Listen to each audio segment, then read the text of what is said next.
Hello everybody, I'm Sarah Jeffery and I'm a recorder player and this is Musicality Now.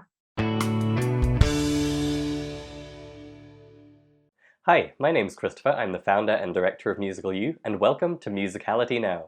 Today on the show, I'm joined by Sarah Jeffery, host of Team Recorder, the top YouTube channel for recorder players with over 40,000 subscribers. Sarah creates wonderful tutorial videos there, and although her target viewer is the adult recorder player, so much of what she teaches is rich in musicality and relevant across instruments that I was really eager to invite her onto the show. Sarah studied recorder at university level for 9 years in the United Kingdom and in Amsterdam, among the world's top players and teachers, and she started Team Recorder with the mission of making that wealth of knowledge she had the privilege to learn be accessible to anyone in the world who wants to know more about recorder. If you, like me, have had the idea that the recorder is quite a simple instrument used mostly in children's music education, then Sarah's channel will blow your mind, and this conversation is going to show you just how fascinating and versatile an instrument it can be. In this conversation, we talk about the big difference it makes to play music by heart rather than from sheet music, and how to make that memorization process easier. We talk about how it's possible to sing and play recorder at the same time, and why you might want to do that. And as well as her YouTube work, Sarah is a professional performer and recording artist, and we talk about her recent recorder-centered album, Constellations, and how contemporary recorder music can be more accessible as a listener than you might expect. I hope that after today's episode, you're going to be going out and telling all your musician friends about these cool ideas you picked up from a professional recorder player, or that you might even be tempted to pick up a recorder yourself. My name is Christopher Sutton, and this is Musicality Now from Musical U. Welcome to the show, Sarah. Thank you for joining us today. Thank you for having me. So I was saying to you just before we started recording that I've become a really big fan of the Team Recorder YouTube channel, and that was a bit surprising to me because I'm not a recorder player, or at least not since I was a very small child. And it's because you have such an interesting perspective on learning music, becoming a musician, developing your musicality, and even though all of that is framed in terms of being a recorder player, almost everything you say in a lot of your videos is applicable to any instrument and any musician. So I was really keen to invite you onto the show and share some of your perspective on topics like playing by ear, learning music by heart, and also to unpack a little bit what it means to be a recorder player in the 21st century, because I think a lot of people kind of pigeonhole recorder into a little box, and certainly for me coming from the UK, it's very closely associated with early music education and children playing recorder, but of course it is a fully fledged family of instruments in its own right, and you have a very interestingly broad experience as a performer yourself in terms of what the recorder can do. Yeah. So I clearly my head is packed with things I want to talk to you about. I wonder if we might start at the beginning with your own backstory and how you got started in music and where the recorder entered the picture for you. Yeah, sure. So I feel like I accidentally became a recorder player. It was never my plan from when I was small or something. So to go back to the beginning, my mum plays a lot of different instruments as a hobby. She plays piano and guitar and a bit of everything and some recorder. So when I was 6, she started a recorder club at my primary school, which I joined. And of course, I hated having my mum teaching me the recorder. So I told her to go away and I would just kind of play by myself for fun.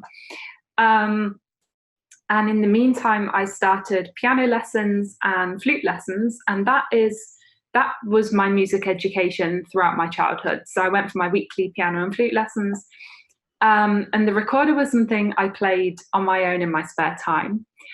I did go to like a recorder club on Saturday mornings, which was really nice, but we were just a group of kids playing together with a conductor. There were no formal lessons or anything. And skip forward some years, when I was about 17, I suddenly had this idea that I wanted to go and be a musician and go to university and study music. And I wanted to do the recorder. And this was because it just felt so natural. I mean, I love the piano and I love the flute, but it didn't feel like it was my instrument. And all I wanted to do was play my recorder. And this was a bit of a weird choice because I didn't have any lessons, I didn't have a teacher, I didn't really know what I was doing, but I just had this very strong feeling that that was what I wanted to do. So yeah. That's super interesting. And we've talked a few times on this show before about how sometimes you need to be open to the instrument choosing you. You know, a lot of people, when they first try learning an instrument, it doesn't quite click and they decide they're not musical as a result. And actually, there are so many people like yourself who become professional musicians, but not with their original first instrument. They had to try a few before something fit. And Yeah. I realize we're going back a little bit, but can you remember why you felt that affinity for it? Was it that it came easily to you? Was it that the repertoire was appealing? Was it that something physically or like musically connected with you? Yeah, if I'm really honest, I would say because it came very easily. It Mm. felt very, it felt very natural.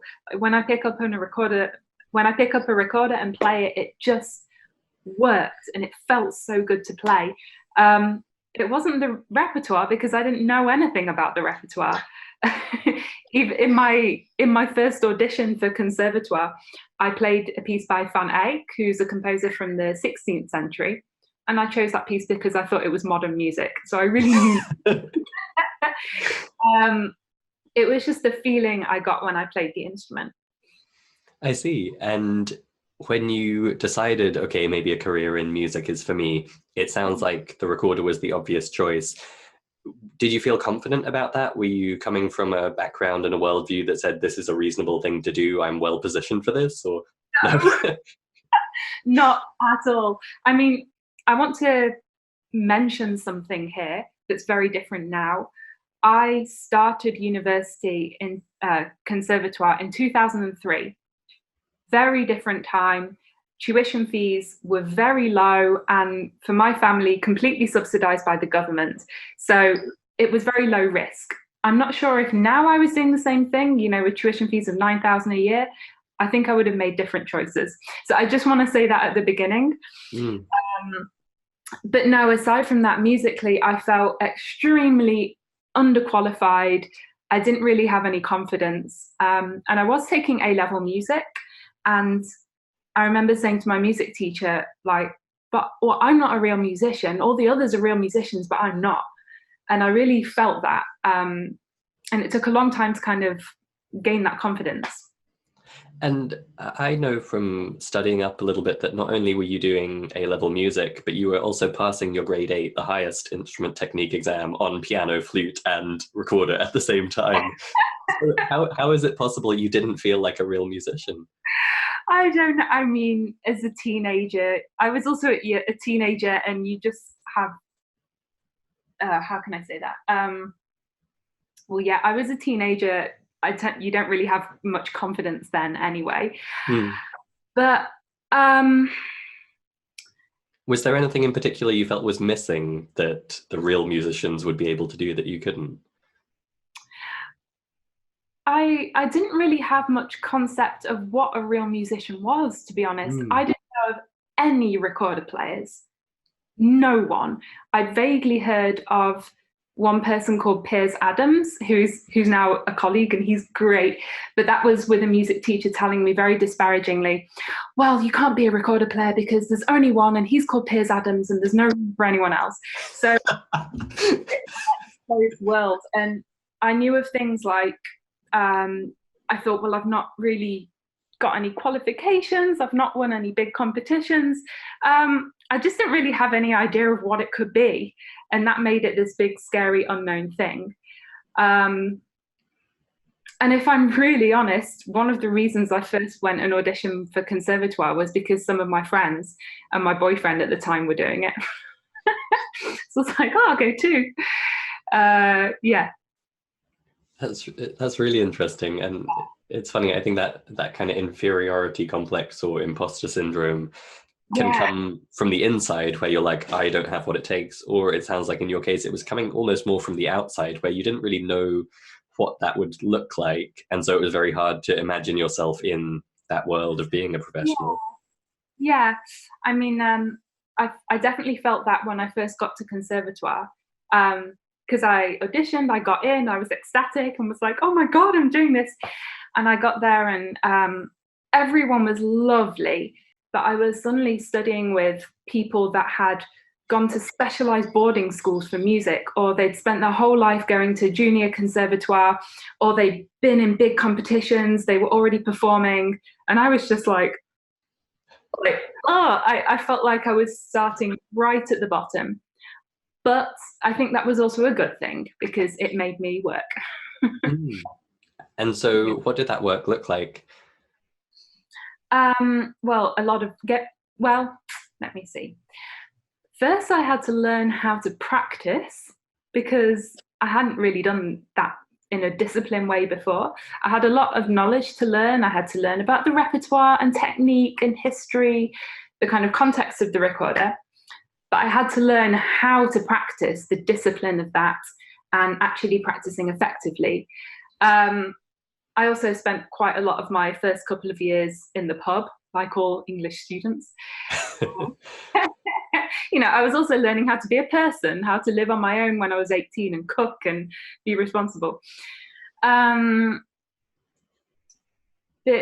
yeah, and it was balancing gaining that knowledge, which was giving me a lot of confidence, with working out what I wanted to do with music and what kind of music I wanted to play. And yeah, that was also very important. Gotcha. Well, I wonder whether we might use that as the moment then to talk a little bit about the recorder as an instrument and the repertoire that's out there, because I from the sounds of it, you kind of arrived at university with a limited view to date of how the recorder existed in the world, even though you had this affinity for it and enthusiasm and a high level of technique by this point. If you had to kind of distill down some of what you learned and give people like a crash course in here's how to open your mind to the recorder as a family of instruments, and here's what to go off and listen to realize all the interesting things it can do, what might that look like?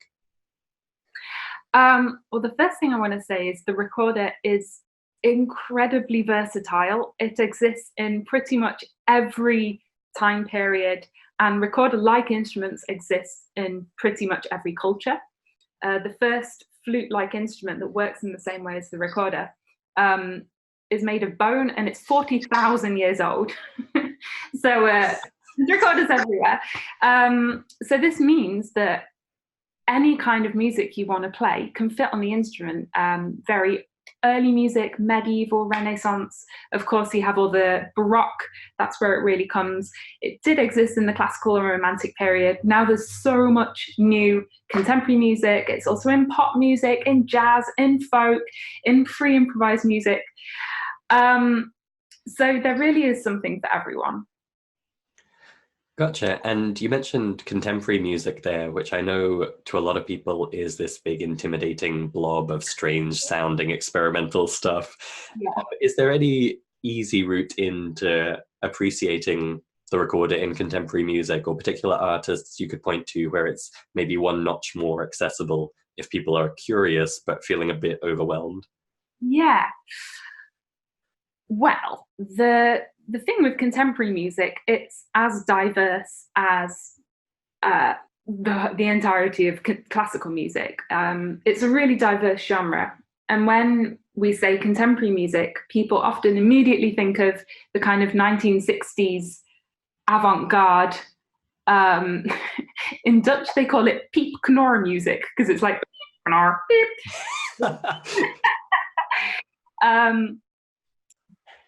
But that is just one tiny subset. Basically, contemporary music means music that is made now. So it can be anything. Maybe we could approach this a different way, and I could ask you to talk about your own recent album, which is recorder-based music in a variety of contemporary styles. Could you give people a taste of what they might hear on that album, for example? Yeah, so basically my motivation for the music on the album was very simple. I wanted to record music that I enjoy listening to. That sounds a bit obvious, but I'll be honest, I played a lot of contemporary music, and many pieces are more fun to play than they are to listen to. That sounds a bit sacrilegious. But I really wanted to record pieces where I loved listening to them. Personally, I really like minimal music, and that is, for me, the definition of minimal music is a piece created with the smallest amount of material possible. So on the album, I explore this in a lot of ways in terms of harmony, rhythm. I explore it through contemporary music, but also medieval, Renaissance music, folk music, improvised music. So the centerpiece of the album is an arrangement of Vermont Counterpoint by Steve Reich, which is a fantastic piece, originally written for flute, but I think it sounds much better on recorder. And I got permission from the composer to make this arrangement, which I did with a sound artist called Mushfiq Chammuftulu, and he made the recording of it and the electronic sounds that you hear. So that's something I'm really proud of. It took a lot of work. And so basically the sound of the album is quite hypnotizing. You really, I don't really know how to describe it. It's a very diverse album, but what binds all of the pieces is that I think they're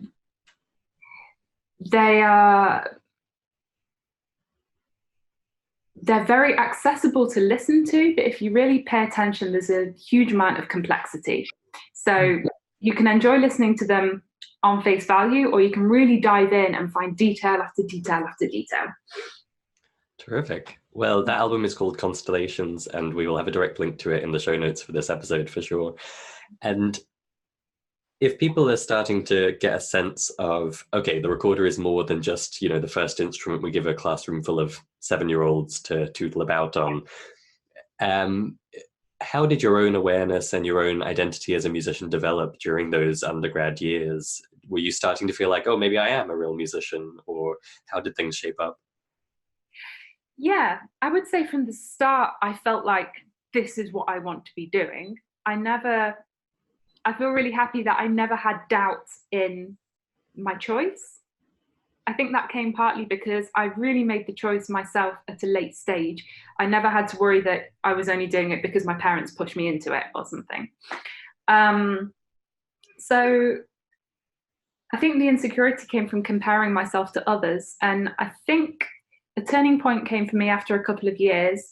I used to attend this really great recorder summer school called Woodhouse. That's in that's in Surrey, I think. And it's still going today. It's a summer school for young players. And basically there,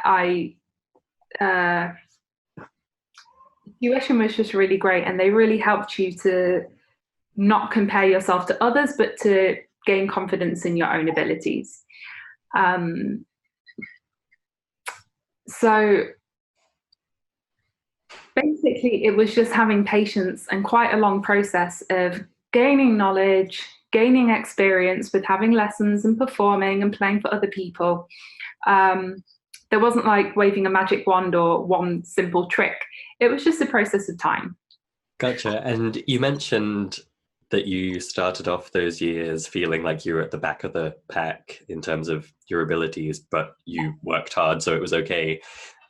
What did working hard look like? You mentioned there were some hours in the pub as well. Were you practicing all hours? Was it a matter of 8 hours a day until you perfected this repertoire, or? No. Well, I was also 18, 19, so I had all the energy in the world. That's different now, unfortunately. But my day would look like, I would probably get into college for about 9 a.m. I had all my classes, had all the theory classes, different lessons. In between, I would fit in hours of practice. And in the evening, I would either go out dancing or work in a club. I worked behind the bar. So I didn't really sleep much at that time, but that's what my day looked like. In terms of hours of practice, I was always very realistic. I had to work to support myself, so I had a part-time job. Some days I had rehearsals and lessons all day. Other days I was free and I could spend more time practicing. So I've never been someone that is only stuck 8 hours a day in a practice room, because I don't think that really fits within the context of a life. at the end of that, all you'll be good at is just practicing. But I kind of used all the hours I could. Gotcha. And after that undergrad, you were inspired to move abroad, in fact, to study for a master's. Is that right? Yes. Yes. So I knew in my third year of undergrad at Birmingham Conservatoire, I knew that I wasn't ready to finish. I wanted to do a postgrad, and everyone kept saying, well, if you want to study the recorder, if you're getting into contemporary music, you've got to go to Amsterdam. So I thought, okay, that's where I want to go. And I went. I didn't have a backup plan. Luckily, it worked. So I went there. In Amsterdam at the Conservatorium, it's really great for recorder. They actually make everyone do the bachelor's again. So that's what I did. I started in the second year of the bachelor's, and then I did another master's. So I ended up studying the recorder for 9 years. Wow. Yeah. Yeah, it was great. I loved it. At the end, I was ready. I was like, okay, now it's good. Now I can get out into the real world. But yeah.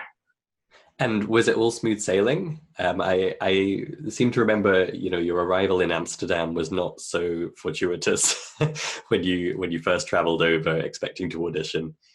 Yeah, I don't know what I was thinking. When you're 21 and you think you can just do whatever you want. I basically flew to Amsterdam and walked in and was like, hi, can I have an audition, please? And yeah, they luckily they said, yes, okay, why are you here? This was because in England, when you audition for conservatoire, you do that around autumn time for the following academic year. In the Netherlands, the auditions are in June.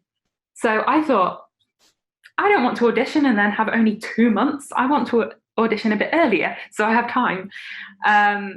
Yeah. But they humoured this 21-year-old English girl who showed up with a great enthusiasm for the recorder. Exactly. I had emailed the teacher, Paul Lanehouse, at the time and said, hi, I'd like to come and audition. And they thought that I wanted to audition and start immediately. So they said, okay, you want to, come in halfway through the academic year. And then at the end of my audition, the good thing is in the Netherlands, you audition and then they tell you immediately. You don't have to go away and wait for a letter. So I auditioned, they said, congratulations, you got in. We'd like to start you in the second year of the bachelor's. So will you be here next week? And I was like, no, I'll be here in September. Yeah, it all worked out in the end. Absolutely. And you said that during your undergrad, you had to learn how to practice because you hadn't really learned that in the past. And you have a really terrific video on how to practice. I wonder if you could talk a little bit about that later stage, what your life looked like, how you were studying. And I got the impression it was a step change in terms of being immersed in other recorder players and the contemporary repertoire and other interesting, innovative projects that were going on. So when I got to Amsterdam, I really wanted to knuckle down and take it as seriously as I could. Also, moving to a new country, it was also quite a big sacrifice. I'd left my homeland where I'd had a job and a great house and friends and a relationship. I'd left all of that to start in Amsterdam. So I really wanted to take this chance seriously. And aside from that, I was really inspired by the lessons there and the courses. I also arrived and was immediately, again, the bottom of the pile, which I actually loved because it meant the only way was up. And I just felt like I could really learn a lot from my classmates. So again, I was taking all of the courses, all of the electives I could, practicing all of the hours a day I could. I was working in a cafe to support myself. So yeah, those were crazy work days, just long days.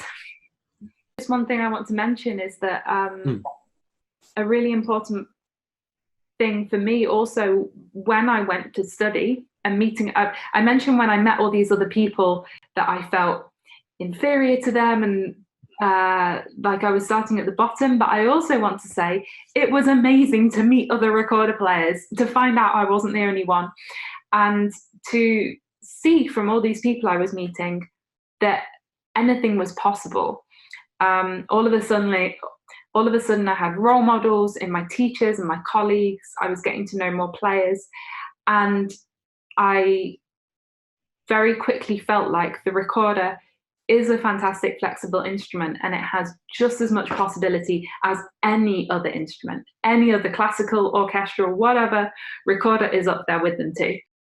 Gotcha. And I was really keen to understand how you developed as a player over that period, because I think, again, I'm kind of sharing all of these terrible prejudices about the recorder that apparently I have bouncing around in my head. But, I think a lot of people would think of the recorder as having it as a serious instrument, having its place mostly in classical music, where you're given the sheet music, you play what's on the page, and that's kind of that, and that's your role and your duty to reproduce accurately the work of these amazing geniuses of the past. And it's so apparent for anyone browsing your YouTube channel that that's not really the kind of player you are. You reminded me a lot of Dame Evelyn Glennie, who we had on the show a little while ago, who just brings this such a spark of personal enthusiasm and joy for her instrument to everything she does, and it leads to this really incredible, expressive and innovative playing. And I found that really came across in your videos too, where you were talking about the technique, or you were talking about the different articulations possible on a recorder, or you were demonstrating different things. It was so far from being that kind of rigid mechanical view of a recorder player that I guess I had inherited culturally. I wonder if you could talk a little bit about where those kinds of things like expressiveness and playing by ear or improvising even came into the picture for you. Yeah, right. So let's think. Speaking on a professional level, the interpreting the score, so playing the music accurately, playing with good technique, good tuning, hitting all of the notes and the rhythm, like playing the score correctly, that is only the very first basic level. And if you're a professional player, it's really important that you can do that. You have to be able to do your craft well, but it's only the first step. After that, you have this whole universe open to you of expression, of interpretation, of being creative. And that's the part that I really find interesting. So I spent my many hours and years in the practice room getting my technique up so I can just use the instrument and use my technique as a toolbox to say what I want to say creatively. So I just wanted to say that I'm not saying that you should just ignore the score. Of course, it's important if you're using one, but there's a lot more. I think using all of these aspects, like playing by ear, playing by heart, improvising, using strange sounds, a lot of it comes from playing different kinds of music. I grew up playing folk music and doing folk dancing as well. So folk was a big part of my life. I was playing contemporary music, early music. I also listened to lots of different kind of music. So it's really using different elements from different areas of music, I think, and not only being stuck in one. Gotcha. And you mentioned listening there. I love that you have a video about how to practice, and you share this kind of 8-topic practice sheet that one of your teachers gave you once upon a time, to which you've added a 9th box for listening. Could you talk a little bit about that? Why is listening part of the practice routine, and what do you mean in that context by listening? It's so important. Listening to music, and this can be listening to recordings or live concerts, is important for so many ways. I can list them. First, it can give you, say you want to really get into a style of music like French Baroque or medieval or bebop jazz. It's so important to understand and be familiar with the language. If you know how it sounds, it's a lot easier to achieve that yourself. It can give you different ideas. If you're playing a certain piece, listen to lots of different interpretations of it to give yourself different ideas.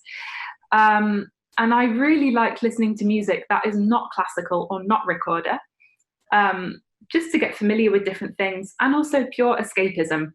there were many, many times where I came home after a long day of rehearsing hardcore contemporary music and I could only listen to pop music as something completely different.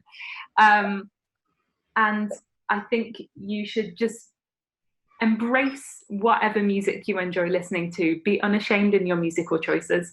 There is no right or wrong music to listen to. I think that's important too. And you mentioned one other thing there as part of that bundle of musicality, which was playing by heart, and listening also came up in that context, I think, in your tutorial on how to learn to play by heart, how to memorize music so that you can play it without the sheet music. You said you kind of need to start with the listening so that you have that internal representation. Is that right? Yeah, definitely. I mean, in order to play something by heart, you have to know how it goes. It sounds very obvious. But the first step to playing something by heart is learning how it sounds. For people who think they can't play by heart, I would say go and put on any pop song from, the year you were a teenager that you listen to a lot, and I guarantee you will be able to sing along, you'll know all the words, you'll be humming along with the guitar solo. That is learning by ear. And it's just the step with doing this with an instrument is connecting your fingers and your instrument technique to this. But learning the song in your ears is the first thing, and then translating it to the instrument comes afterwards. That's a really interesting perspective on it.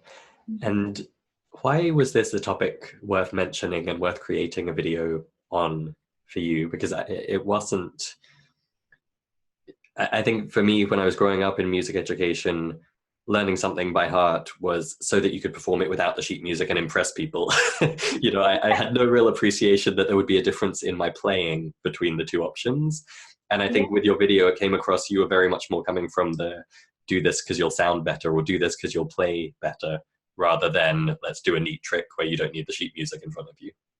Yeah, I mean, if you can play a piece by heart, then you've really internalized it. And I definitely feel a big difference if I'm reading a piece, kind of sight reading a piece from the sheet, feels completely different to if I've played it by heart. And when I'm performing a piece by heart, it almost feels like I'm recomposing it every time, because you have to listen to yourself so much when you play, and you're reacting on yourself and you're making musical decisions, and you're not doing anything by rote.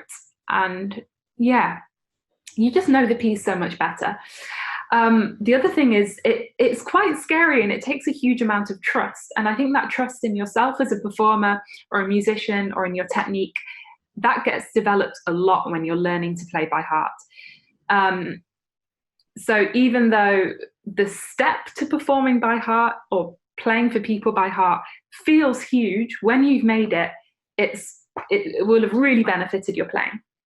Very cool. And when you described it a moment ago, you said something like, you've got to get that internal representation in your head. And then, the connecting it to your instrument and what notes to play is just that other bit. And I know some people listening to that will have been like, I can't do that. That sounds really hard. I don't mean, that's just the next thing. Maybe we could talk a little bit about that. Like, how did you, or how do you, or how would you recommend someone makes that connection between, okay, now I can hear it vividly in my head, I can remember it, I know what I want to play, what do I do with my fingers on the recorder?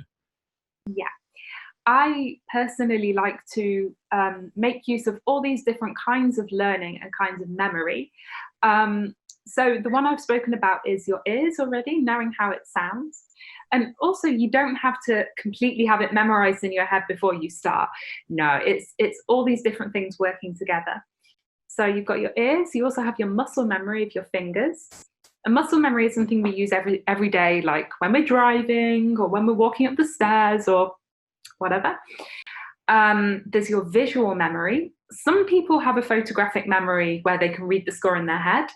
I cannot do that, but I can kind of see the score. And so I kind of know where the busy bits are and the rests and the empty bits. Then there's also your kind of intellectual structural memory, just knowing it starts on a G, this is the key signature, or I have this pattern and it repeats 4 times.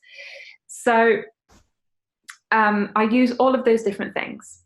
And the thing is, each person will feel a stronger affinity with one of those bits than the others. You might be great at reading from memory, or you might be great at having a muscle memory, but feel less confident in the others. But because you're combining them, they're supporting each other. So I think it's about kind of looking at those steps, working out which one is the easiest for you to start with, and using that as your point to hold on to, and then kind of bringing the others in as well. That makes sense. And yeah, and you provided a kind of safety net option in your tutorial on this topic, which was, if you get lost, don't panic, you can improvise your way back in, which sounds beautiful and elegant, but again, I'm sure some people like, how? And Yeah. so I would love if you could share your perspective on, like, how can someone put those skills in place, the ability to make up the notes themselves, or to figure out on the fly how to play what they're hearing in their head? Yeah. The first step is practicing from memory as well. And do this quite near the beginning of learning a piece. I think that's really important, because if you completely perfect a piece and then try to memorize it, I find that really difficult. So I like to practice from memory. So what I do is I'll just play a bar or half a bar and then leave the music and practice that. In that way, you might make a wrong note, but you'll hear it and then you have to figure it out. And when you're doing that, you're improvising already. The process of making a mistake, recognizing it, and figuring out how to solve it is improvising. It's nothing big or mysterious. That's just it. And if I have these pointers along the way for myself, like this section is 2 bars, if I get lost, I know that you can also just wait those 2 bars and start again, or you can hold a note for 2 bars. Yeah. I love how you framed it there, that, improvising doesn't need to mean playing a killer electric guitar solo on stage or having crazy bebop jazz lines to call on. It can be that simple process of playing something, deciding whether you liked it or not, and then adapting accordingly. Yeah. And because, I mean, the thing with improvising that I just want to say is that everyone does it all the time. That's what we're doing now in this conversation. It's what you do when you choose your clothes in the morning, or when you decide what to have for breakfast. All it is making a decision. That's it. And with improvising, the scary thing is thinking like, okay, if I improvise, I immediately have to have this beautiful solo or beautiful piece, and trying to figure it out beforehand. What I like to do is just start and see what happens. The worst thing that can happen is that you don't like what you played. That's it. So start simple and just go for it. And when I improvise, I like to play, I call it the open and close mentality. So when I'm playing, everything's open, everything is yes, yes, yes, yes, yes. And then when you finish, you can go to close and you can think back about what you played and analyze it. I like that, I didn't like that. But when you're playing, everything is a yes. I love that. That's a really healthy way of approaching it, I think, rather than having that internal critic running all the time, judging every note you play. Yeah. Gotcha. And speaking of making it simple and step by step, you had a lovely tutorial also on playing by ear, and if there's a particular melody you're trying to reproduce. And obviously these two go hand in hand to some extent. But I wonder if you could talk us through how you approach that idea of learning to play a song by ear when you don't have that sheet music to begin with. Yeah, that's right. So the first step, if I'm learning a song by ear, is again just listening to it again and again until you know how it sounds in your head. I would say until you can sing along, but if you don't like to sing, that's also no problem. Just until you know how it is, not only in terms of the melody, but the structure. Like a song, it's the verse and the chorus and the verse and this. So that's step one. And then aside from this, it's really important to be able to recognize if you're playing the same note or not. So reproducing a melody is a few steps down the line. The first step is just knowing, is this the right note? For example,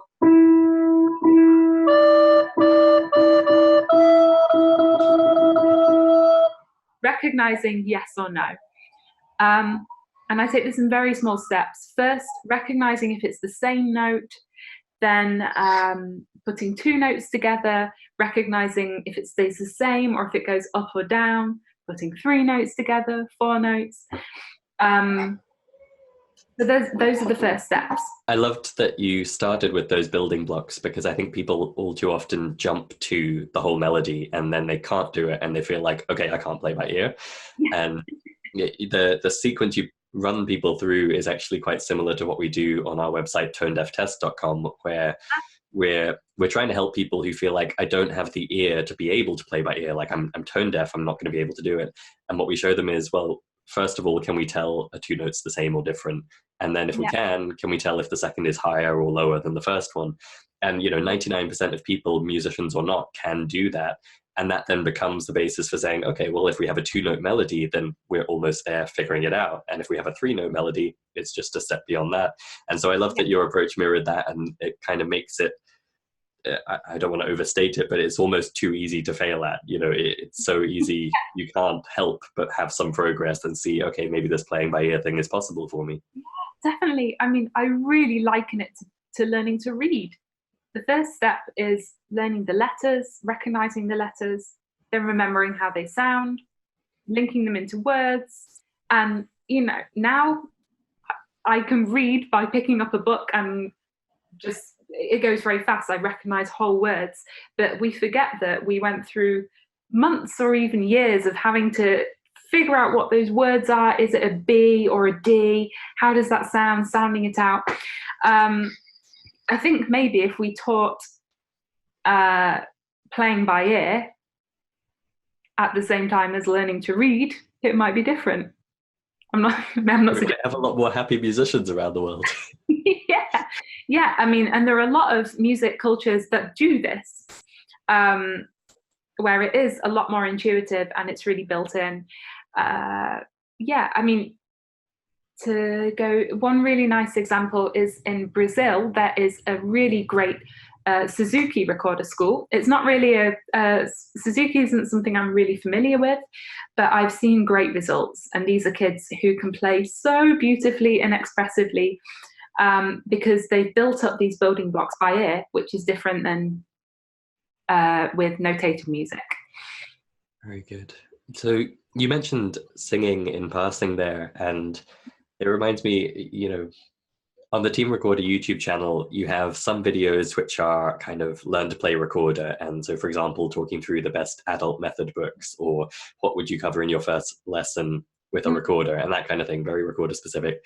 And then you have some like how to practice or how to play by ear, as we've been talking about, where clearly a lot of the lessons are entirely transferable to any instrument and for any musician. And then you have a few that are kind of, I don't know, they're semi-recorder specific and really curious. And for me, a couple that jumped out were how to do circular breathing, which when I was in school was this real kind of black magic people talked about, and no one really knew if it was even possible. And I love that now we live in the age of the internet where you can just tune in and Sarah will show you in 10 minutes how to do it, no problem. But the other one, and the reason I mentioned this, is you had one where it was like how to sing and play at the same time. And this is something we cover inside Musical U in the context of typically a guitarist or pianist who wants to be able to strum or play chords while they sing and perform the piece. But obviously, recorder, you've got a recorder in your mouth. And so I was deeply curious to know how that works. And I wanted to mention it here because it was a beautiful example of how your videos often have these really impactful nuggets in them, even if you're talking about recorder specifics and the person watching isn't a recorder player. Because in a moment, I might ask you to talk a little bit about how you go about learning to play and sing on the recorder. And people will see, like, there's some really fundamental internal musicality development that's going to come of it, whether or not you have any intention to play the recorder yourself or step up on stage and do this. So Maybe if you wouldn't mind, you could just explain to people how this is possible and why you might want to do it and what it sounds like. Yeah, sure. Why you would want to do it is simply, I think, because it sounds good. It's used as a technique in quite a lot of contemporary pieces, but you can also accompany yourself with a drone, or you can sing a harmony part for yourself. You can play a separate harmony, for example.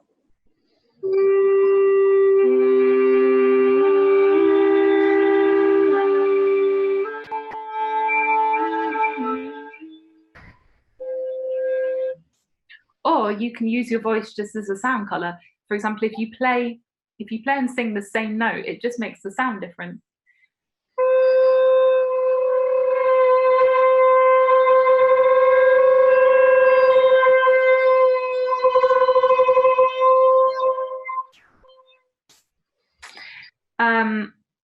So that could be why you want to use it.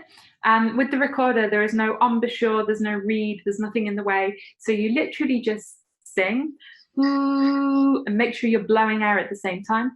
Ooh,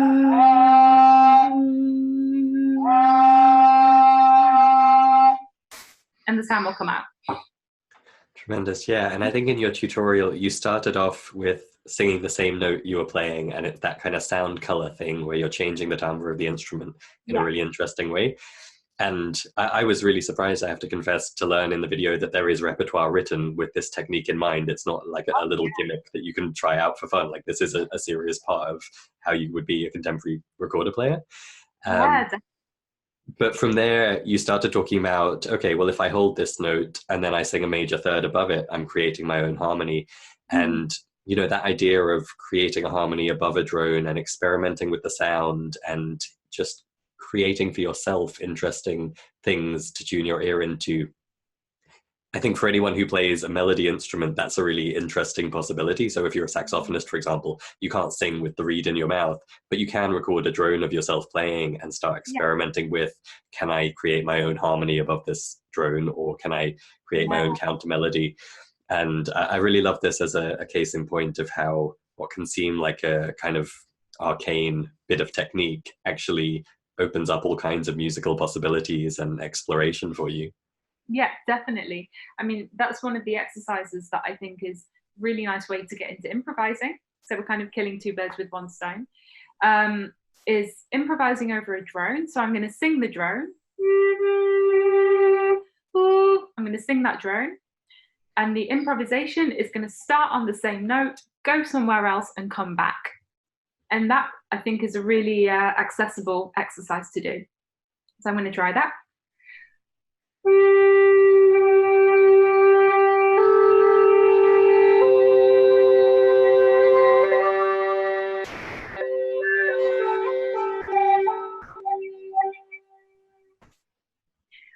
Because you're playing over a drone, basically everything sounds nice. And what's important there is listening to which notes fit and which don't, the consonants and dissonance. And yeah, that's a really nice starting point for improvisation. Fantastic. Well, it's probably more than clear at this point, but I do wholeheartedly recommend checking out the Team Recorder YouTube channel, whether you're a recorder player or not. And of course, Sarah's album, Constellations, which we'll have a link to in the show notes. Sarah, it's been such a pleasure getting to talk to you. I knew from watching all of your videos that it would be a fascinating conversation, and it certainly has been. So just a big thank you for taking the time to share with us on the show today. You're very welcome. Thank you for having me. Oh, hey, one more thing. If you enjoyed this video, please take a second to like it on YouTube. And if you haven't already, please also subscribe to our channel there. That's going to help make sure you get all our latest videos as soon as they come out. And it also helps us reach more people, which means more episodes, better guests, and everybody wins. So please take a second to like this video and hit subscribe.